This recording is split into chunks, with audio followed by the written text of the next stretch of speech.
mundo interconectado, donde lo digital se conecta con lo físico y lo digital no se separan. Igual que las profesiones, distintas profesiones. Hemos tenido profesionales de todas las áreas, porque en el ciberespacio somos todos iguales. Todos aportamos, abogados, ingenieros, médicos, economistas, todo tipo de personas, porque este ciberespacio lo construimos entre todos. Eso es lo que marca esta forma de convocar con ciberdiálogo, encontrar a las personas que se complementan, que nos entregan su experiencia. Vocación, sí. Servicio público, sí, sí. Ministerio del Interior, datos. Sí. ¿Y cómo llegas al BUD? ¿Fue instantáneo? ¿Fue...? El BUD es la base unificada de datos, sí, o sea, sí. Era el gran anhelo de poder tener todos los datos sí. del Estado conversando. Totalmente. Y fue como, a ver, yo estaba en un equipo, el equipo jurídico de la Subsecretaría de Prevención del Delito, recién creada en ese tiempo. Todo nuevo. Todo nuevo, todo recién sí, creado. Sí. Y recuerdo que mi jefe me dijo, yo veía transparencia, y le dije a mi jefe, ¿sabes qué? Yo necesito ver más cosas. Yo me aburro, necesito ver además de transparencia otras cosas, y me dije, ya, te voy a poner a ver compras públicas. Y en compras públicas estaba este proyecto, que en el área de compras públicas estaba este proyecto del BUD. Me dice, a ti que te gustan temas como más de tecnología, te queda a cargo del BUD. Yo en ese tiempo tenía 27 años, o sea, también me dio un poco de susto, me acuerdo, era como ir a negociar con abogados, jefes de divisiones jurídicas de otras instituciones, súper potente, porque ese proyecto era muy potente. Esta tercera vez que me forjara el carácter en la vida, cuarta, quinta, no sé, pero tuve que empezar a estudiar de protección de datos, tuve que empezar a estudiar de interoperabilidad, de entender cómo funcionaba el sistema y dónde podían estar las principales trabas. Entonces yo creo que... Estamos hablando 15 años atrás. Sí, o sea, mucho tiempo atrás. Sí. Entonces yo creo que muy joven me enfrenté a entender cuáles eran las principales trabas en estos temas en el Estado. ¿Y ahí necesitaste más formación académica para el lado técnico que apoyara la parte jurídica? Sí. ¿Empezaste a ver una brecha? Totalmente, y empecé a hablar mucho más con los ingenieros de mi trabajo y a preguntar, todavía sin entender desde el punto de vista jurídico cómo yo podía potenciar esta área, pero mucho más desde entender desde el proceso. Empecé una lógica mucho más ingenieril sí. que jurídica en estricto rigor, van muy de la mano. No, sí. O sea, son un programa de computación es igual que una ley. Sí. Totalmente, y si no está bien construido desde el principio, pasa lo mismo que una ley. Bueno, este es un tema no menor de cultura, porque cuando uno le pregunta a los abogados, oye, ¿qué es código? Tú vas a decir, bueno, código civil, código aeronáutico, código tributario. Pero tú le preguntas al ingeniero código, bueno, Visual C, Python. Sí. No hablamos el mismo idioma, pero curiosamente hacemos las mismas cosas. Entonces eso te tocó verlo en la práctica. Me tocó verlo ahí muy fuerte y también ver cuáles eran las falencias que yo podía tener como profesional. Esto también me sirvió para decir, bueno, ¿cómo puedo yo crecer profesionalmente y cómo puedo entregar en el fondo mi asesoría jurídica con una lógica mucho más potente desde entender qué era un hash, que era todo esto que para mí era completamente nuevo. Entonces dije, necesito entenderlo y necesito estudiarlo. ¿Y elegiste algún programa de formación académica, un magíster, algo? Sí, y ahí ya, bueno, con el BUD andando, que yo me fui el 2017, pero todavía no estaba andando full. O sea, esto empezamos el 2011 y era 2017 y todavía el BUD no estaba funcionando al 100%. Me fui a estudiar a España, un magíster en Derecho Regulatorio. ¿Por qué? Porque Derecho Regulatorio te puede permitir entender cómo funciona el sistema y tú decidir cuáles son las áreas donde quieres específicamente especializarte. Y ahí yo empecé con el tema de, esto podía elegir entre transporte, banca y energía. Y resulta que en la banca, y usted lo sabe mejor que yo, es donde han empezado los grandes procesos de tecnología. Sí. Y dije, la banca. Y fue increíble. Y ahí me metí ya en tema de blockchain, smart contracts, y ahí sí que era 100% con ingenieros civiles que tenían que ver con temas de computación, que tenían que ver con temas de electrónica, o sea, tratar de entender también cómo ellos hablaban y cómo yo podía traducirlo al lenguaje jurídico. ¿Qué te llevó a estudiar la carrera que estudiaste y por qué? porque partes con un padre que está conectado con los muelles y el mar, pero tú te vas a la tierra, al medio ambiente. Mi padre era ingeniero civil estructural, entonces también hacía edificios y estuvo metido en muchos edificios importantes y qué sé yo. Entonces yo tenía esa cosa, ingeniería. Entonces cuando a mí me iba bien en las matemáticas, en la física, en la química, yo estaba en un colegio donde todas esas materias eran muy... ¿Y hacías algún deporte en especial en esa época? Sí, jugaba fútbol, siempre jugué fútbol. Me encantaba jugar fútbol. Mi papá también siempre estuvo, la familia de mi padre, muy vinculado al club de fútbol de la Universidad de Chile. Entonces cuando chico me tocaba ir al estadio, a veces con el bus de los jugadores incluso, así que siempre estuve jugando la pelota. Mira qué bien, eso de deporte, de estudio, hace muy bien. Y algo cultural, música, arte, pintura. Mira, yo tengo un hermano que es artista, que vive en Algarrobo, se quedó viviendo en Algarrobo, él es pintor y escritor. Y sí, siempre mi papá tenía también harta vinculación con pintores y gente como más vinculada al mundo del arte, más intelectual, diría. Entonces a mí siempre me gustó leer también.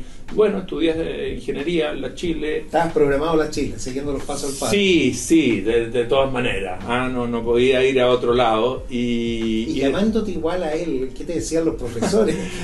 Alguna gente después, sobre todo cuando comencé a ejercer, mucha gente me decía, tú eres hijo de Alfonso Salinas, pero soy tu padre, y en fin, después, muchos años después, vamos a llegar a esa parte, supongo, del trabajo en Quintero. En Quintero hay una gran actividad de buzos tácticos históricamente. Sí. Ha habido Claudio Castro tenía, y él era muy cercano a mi papá, entonces me hablaba, le decía, oye, pero si tu papá era súper capo y nos enseñaba y qué sé yo.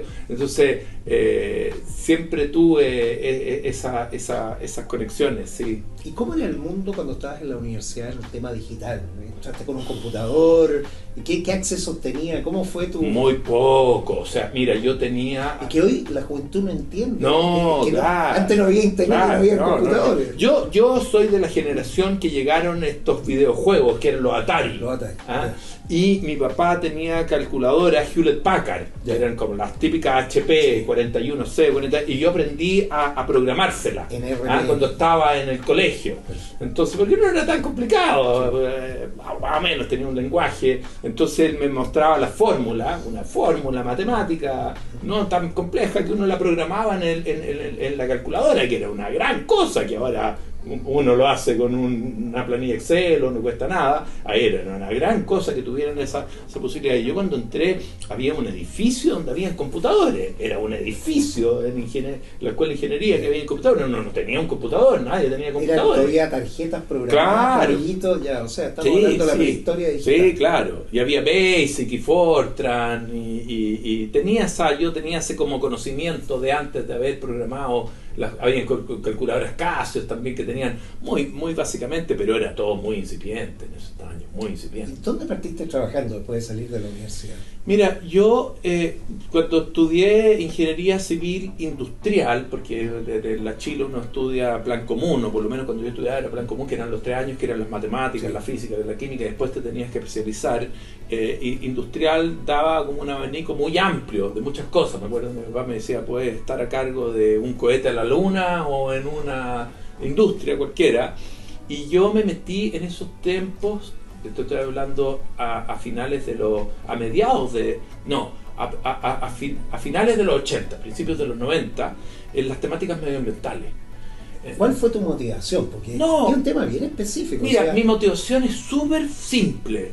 Aparte del gusto por la naturaleza, la conexión con el mar, era que en esos años en Santiago la contaminación atmosférica de los buses era tremenda, pero tremenda. Entonces, ¿qué es lo que sucede hoy en las ciudades del sur? Muchas ciudades del sur. Entonces uno literalmente estaba viviendo en una nube de smog, que era una paradoja muy absurda, porque uno dice cómo los seres humanos, en perseguir la satisfacción de nuestras necesidades básicas, movilizarnos, generar industria, en fin, por otro lado nos disparamos en el pie viviendo en un ambiente donde estamos conectados, intoxicándonos. ¿Cómo no va a haber ¿cómo no va a haber una solución más sensata Entonces, eso yo lo abordaste desde el punto de vista de la industria, lo industrial, ¿cómo cambiar los procesos? No, mira, yo hice mi memoria de ingeniería en contaminación de fuentes móviles y a mí me iba bien en la escuela de ingeniería y fue destacada de las mejores memorias del año por la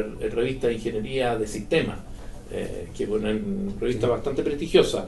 Entonces, esa fue mi entrada como al mundo ambiental, que era muy incipiente en esos años, había muy poco. Desde el punto de vista del análisis de sistemas complejos, de conexiones de variables. Claro, en ese momento era principalmente bien cuáles eran las medidas más costo efectivas para disminuir las emisiones desde las fuentes móviles. Habían distintos tipos de filtros, cambiar motores, hacer mejores mantenciones, qué pasaba con los buses, etcétera. Entonces era como eléctrico todavía no estaba. No estaba ni en los sueños. No había ni siquiera gas natural en esos años. Efectivamente. No existía.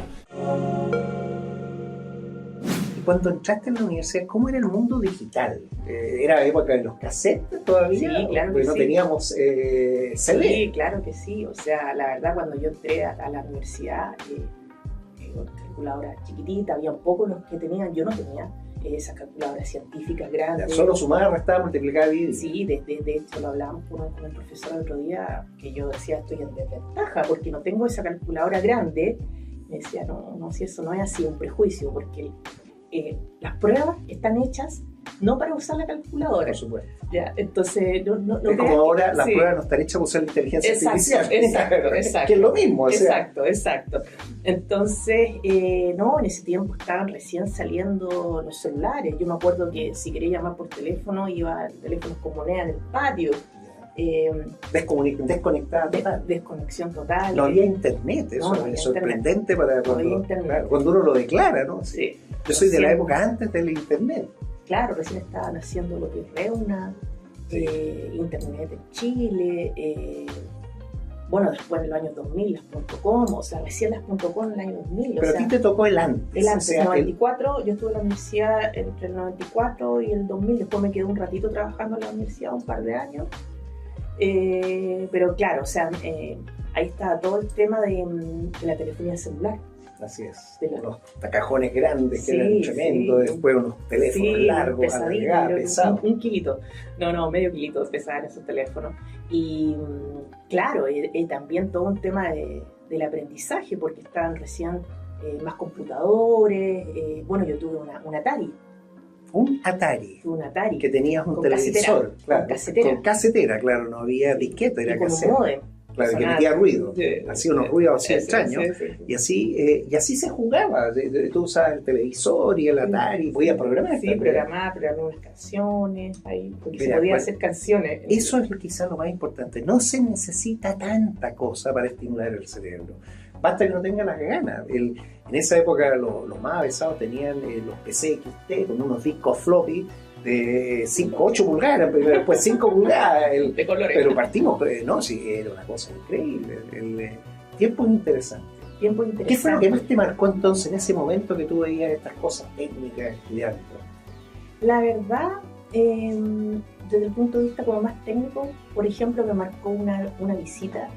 Hicimos un ramo de telecomunicaciones, unas visitas a terrenos que hacían. Y ahí nos subimos a un satelital. ¿Fueron a Longovilo? A Longovilo. Ese es un clásico. Esto es como ir a la NASA. Era como algo real. Primero había que pegarse un camino de tierra, una cosa pero espantosa, llegar ahí al cruce de las arañas y se empezaban a ver las antenas, estas cosas monstruosas. Todo Chile se conectaba a través de solo ese enlace. Si era una cosa única. Sí, y ahí yo decía, voy a trabajar acá. Como que no entendía muy bien. Yo creo que obviamente todavía lo pasa, ¿cierto? Cuando uno tiene 18, 19, 20 años, uno está en la sala de clase aprendiendo, quizá cosas muy teóricas, y uno dice, ¿y en qué voy a trabajar? Entonces, claro, nos llevan una visita en terreno y nos dicen que es con turno, además. Que tiene ya, con responsabilidad. Con turno, o sea...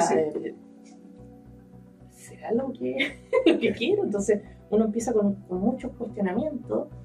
Y, ¿cuántas mujeres había en eso? Dos, ¿De cuánto? una, de 60. De 60, bueno, claro. Esa era la brecha de género, porque si alguien se queja ahora... Civil electrónica estudié yo, civil electrónica. La carrera más difícil de todas. No, que no escuchen lo eléctrico. Claro, no, es que los eléctricos manejan mucho voltaje, ¿no? Aquí en bajo voltaje se hacen cosas increíbles. Entonces, claro, como que... bueno, también la verdad empecé a descubrir que yo tenía otras habilidades. Entonces, yo la verdad recuerdo, y si pudiera dar un mensaje a los chicos que están estudiando, que van a estudiar, es que aprovechen la época universitaria, porque no es solo estudiar en sala. Es cierto. Es compartir, conocer a amigos de vida. Bueno, yo estuve en grupos de teatro, grupos de lectura, estuve en el centro de alumnos, estuve en... Todas las inquietudes. Todas. Hice todo lo que me daba el tiempo para hacer, y más.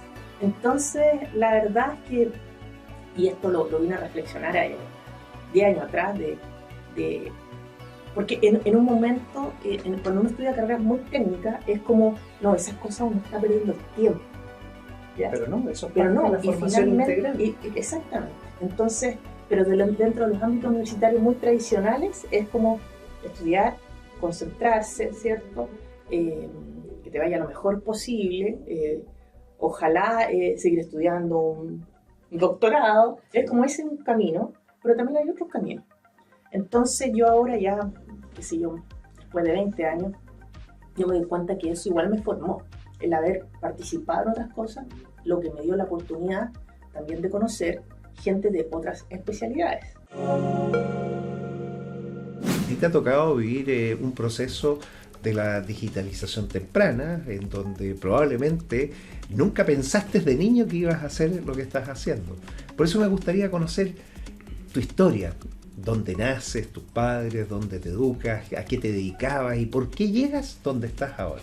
Bien, senador, bueno, nuevamente agradecer la invitación. Para mí es un verdadero placer estar acá, sobre todo trabajando en la BCN. Vamos a ir conversando, le voy a ir contando acerca de mí y también cómo ha transcurrido estos tiempos, digamos, en el mundo público y también, por supuesto, en el mundo de la Biblioteca del Congreso.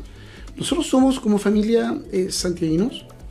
Ya yo estudié una carrera que se llama bibliotecología, soy bibliotecario de formación base, pero desde muy pequeño, desde muy temprana edad, tuve muchas inquietudes.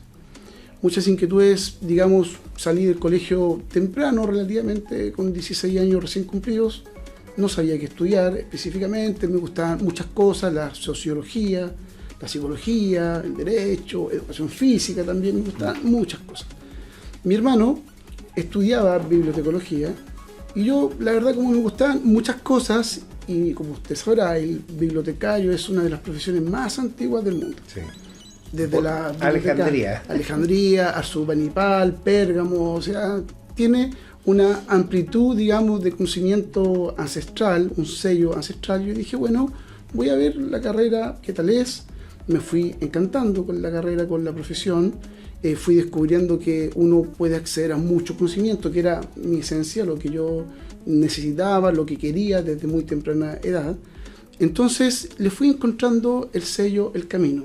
Debo decir también que no solamente fue estudios en tiempos de universidad, sino que también fue compartir, socializar en la facultad, en la universidad, siendo dirigente estudiantil por varios años. Muy bien. Presidente del centro de alumnos. ¿Qué universidad estudiaste? Universidad Tecnológica Metropolitana, senador. Sí, UTEM.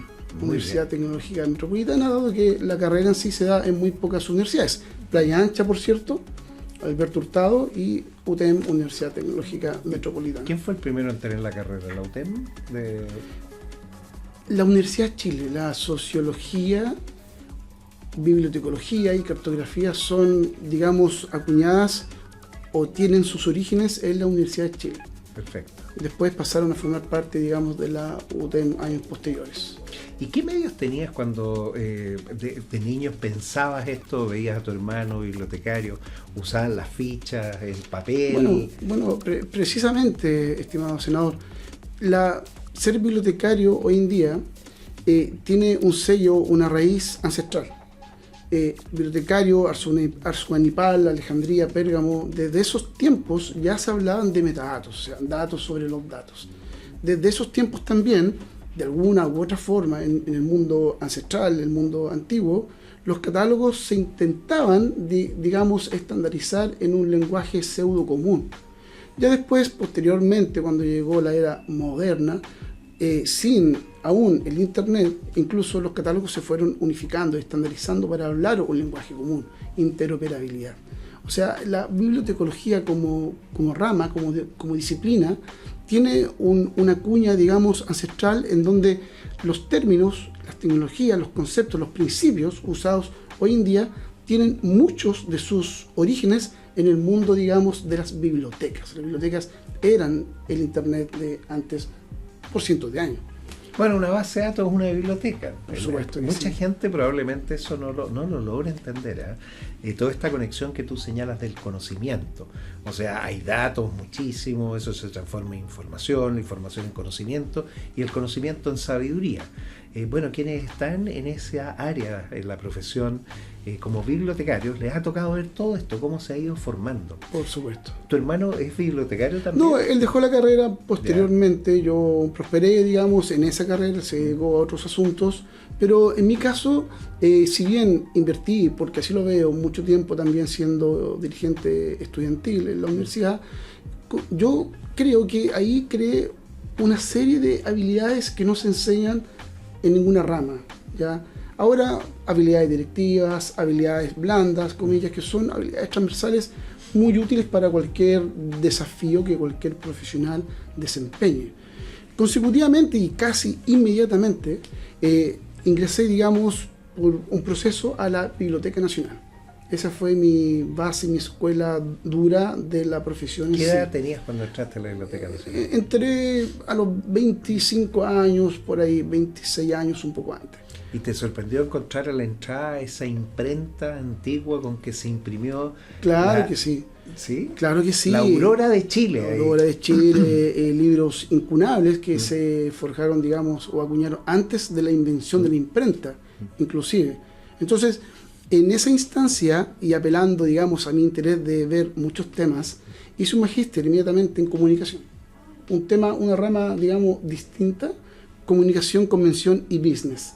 Perfecto. Distinta. Hice mucho curso de programación, de tecnología, de Linux, de Unix, porque yo trabajaba por 3 años en la unidad de sistemas de información de la Biblioteca Nacional, muy joven.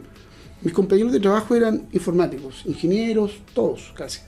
Ellos me enseñaron lo que significa trabajar en una unidad de información, un sistema, digamos, de alto nivel, en donde tuve que adquirir habilidades técnicas también, muy temprano. De este periodo, entonces, después vamos a pasar a la segunda etapa en donde nos vas a contar todo lo que has hecho.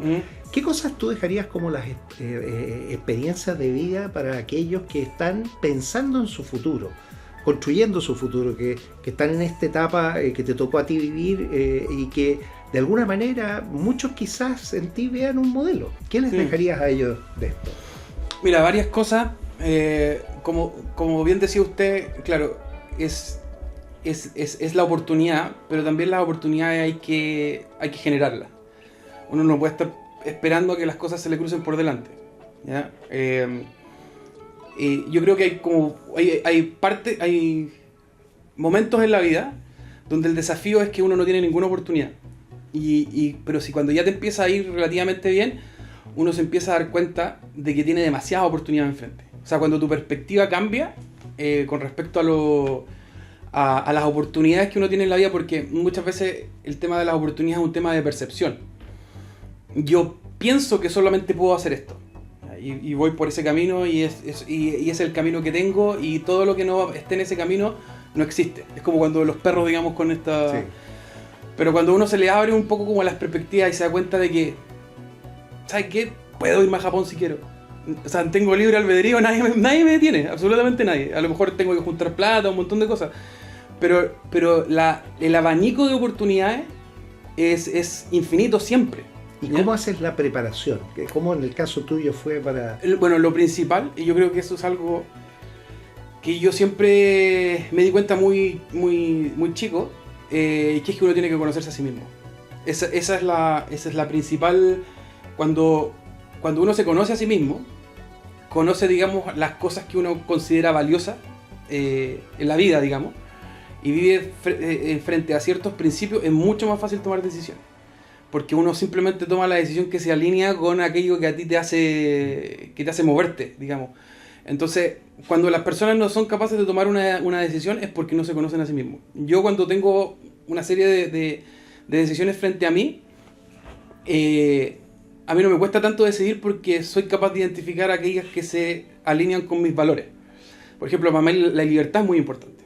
Es muy importante. Entonces, si a mí una empresa, por ejemplo, me ofrece 3 veces mi sueldo, pero tengo un horario y tengo que ir a la oficina todos los días, eres un esclavo digital. Claro, para mí eso es muy fácil de decidir sí o no. La respuesta es no, porque yo tengo muy claro que yo no puedo ser feliz si no tengo libertad. Pero para algunas personas la seguridad es más importante. No, por supuesto. Bueno, ese es bien, claro, si no, uno no se conoce, uno no va a poder encontrar algo que realmente es lo que uno quería. Exacto. Buen punto. ¿Y cómo fue eso del inglés? Porque tú hablas inglés a los chilenos, los rumanos hablan inglés a los rumanos. Sí. ¿Funcionó? Funciona en todos lados. O sea, yo creo que uno se puede entender. Si uno no es rígido mentalmente, uno se puede entender con cualquier país del mundo. Hay ciertas culturas, digamos, que son más complejas.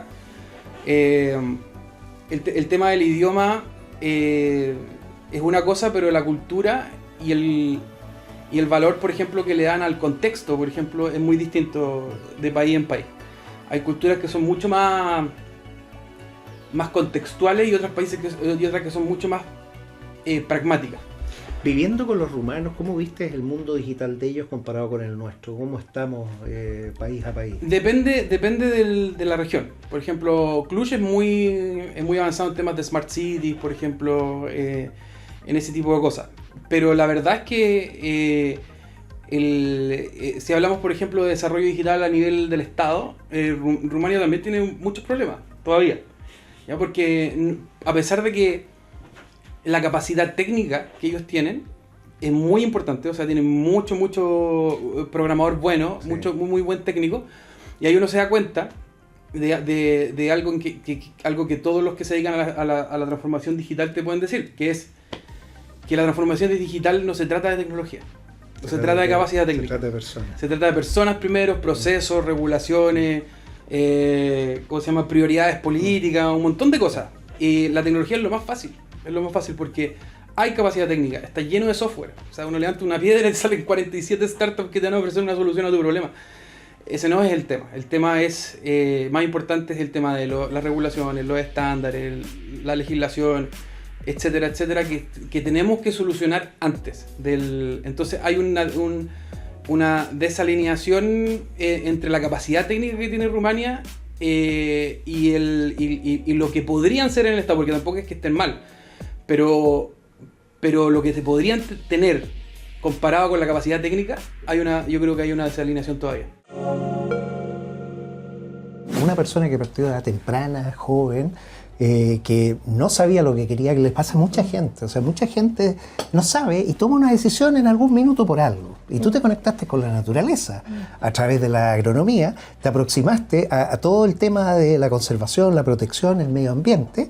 Y después tuviste tu experiencia de políticas públicas. Bueno, en inglés tenemos, a diferencia que en español, que en español tenemos una sola palabra, en inglés tenemos 2 palabras, politics y policy. Politics, todos peleando, y policy, no, policy es política pública. Bueno, en español todos tenemos política. Todos tenemos política. Entonces, claro, todos política, y todos creen que, no, si la política, lo mejor para un país es la buena política pública. Esa experiencia tuya de haber aprendido política pública con el sello que tú has señalado, ¿la pudiste después llevar a la práctica? ¿Cómo fue ese aterrizaje de vuelta a Chile? El aterrizaje debo decir que fue bastante forzoso, porque dentro, o sea, igual todos sabemos que Chile es un poco de un lado o del otro, entonces uno vuelve y había sido de un gobierno que no era el de turno, entonces era súper difícil poder trabajar en el sector público, y después también en el sector privado la parte de sustentabilidad y ambientalismo no era tan... Yo hubiera llegado ahora y en turno se mete a LinkedIn y es como que dais vuelta a la página de sí, ahora sí. Ahí era como que quizás dentro de la descripción alguien puso sustentabilidad o puso medio ambiente, así pues, y era como, ya, pero... Entonces fue un poco difícil. Entré a trabajar en una consultora, bien o mal, pueden ser distintas situaciones de la vida. Y después salió un proyecto con, tú ahí algo dijiste de Indemin. Indemin es una empresa familiar que mi papá fundó hace 20 años, y ahí salió un proyecto de un rescate que hubo, ¿cierto?, en el sur. Y ahí mi papá me dice, vale, yo sé que tú quieres tu vida, tus cosas, pero tenemos este proyecto y quizás sería bueno si tú puedes hacerte cargo como media freelance. Y yo, ya, veamos. Y ahí me empecé a meter un poco más, y ahí como que yo creo que fue uno de los primeros aterrizajes de la importancia de lo que era la parte ambiental, y ahí relacionarse un poco con todas las entidades, porque hasta ese minuto yo creo que, si bien nosotros trabajamos en minería y hay harta regulación, pero el entender de que, oye, corre esto, pero ¿dónde está la trazabilidad? ¿Dónde está esto? ¿Y quién te lo evaluó? ¿Y dónde? ¿Y está certificado? Y todo el mundo empieza así como, no, vale, bien. Ya, ¿qué hay que hacer ahí? Entonces, sí, yo creo que esa fue como la primera vez de, oye, ¿es importante esto que estudió la Vale? Pues, sí. O hay espacio, para mí también, hay espacio acá en Chile de estas cosas. No es que yo me fui a estudiar una cosa que no sirve para nada, o sea, en verdad se está necesitando. Así que ahí ya, no en el sector público, como era lo que yo quería inicialmente, pero sí yo creo que el pararse de distintos lugares también te ayuda a entender o qué es lo que te falta a ti para que el otro también esté de acuerdo contigo. Bueno, esa experiencia que has tenido tú es una experiencia 360. ¿Y por qué digo 360? Porque has pasado por todos lados. O sea, estuviste sola haciendo incluso voluntariados afuera, sin ningún apoyo, sin nada. O sea, tú eras la persona que tenías que hacerlo. Estudiaste, fuiste a la universidad, sacaste competencias certificadas a nivel mundial. Esa compañera de curso La India que te invita al matrimonio, o sea, qué mejor, una red de contacto muy grande. Llega, trabajas en el sector público y lo valoras.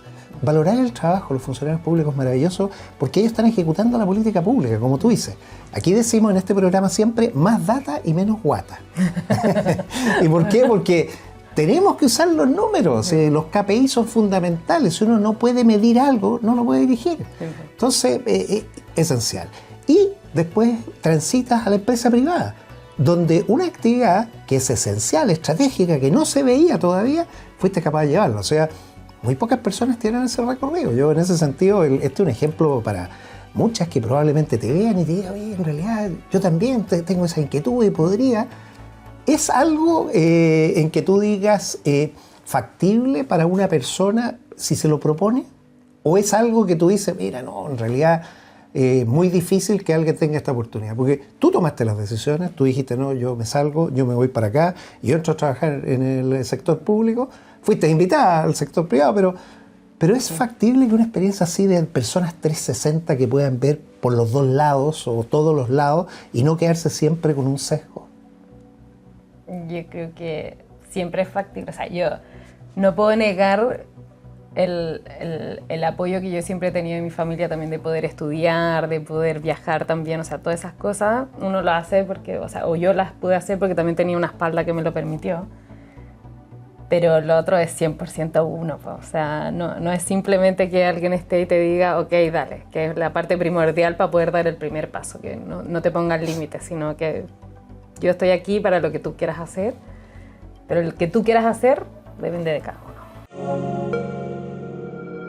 Despedimos este año 2025 con esta primera serie, esta primera secuencia, porque esto viene y va a seguir.